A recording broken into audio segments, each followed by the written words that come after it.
Me parlamentare 19 nëntorit ndezi alarmin se Kosova rrezikon t'i humbë mbi 200 milion euro nëse disa marrëveshje ndërkombëtare nuk do të ratifikoheshin deri në fund të këtij viti.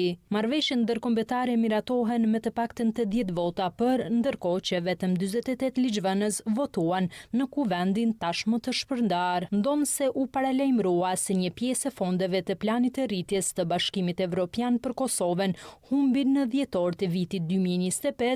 Po vetëvendosjes partitë e tjera parlamentare nuk u pajtuan për të miratuar marrëveshjet me arsyetimin se ishte vetëvendosje zvarritësja e proceseve gjatë gjithë vitit. Me qëllim të parafrimit të ekonomive me standardet evropiane, plani i rritjes është një paketë financimi e Bashkimit Evropian për 6 vende të Ballkanit Perëndimor: Kosovën, Shqipërinë, Maqedoninë e Veriut, Malinezi, Serbinë dhe Bosnjën. Nga kjo pako, 2 miliardë euro janë fonde të pakthyeshme, ndërkohë që 4 miliardë euro të tjera parashihen të jepen në formën e kredive të volitshme. Hisja e Kosovës nga kjo pako është rreth 900 milion euro. Thelbi për të fituar mjetet nga ky plan, që është instrument me kohë të kufizuar i miratuar për periudhën 2024-2027, janë përgatitja e një agjende reformuese, sidomos në fushën e rendit dhe sundim të ligjit bazuar në rekomandimet paraprake të trupave të Bashkimit Evropian. Ndonë se Kosova ka qenë ndër vendet e para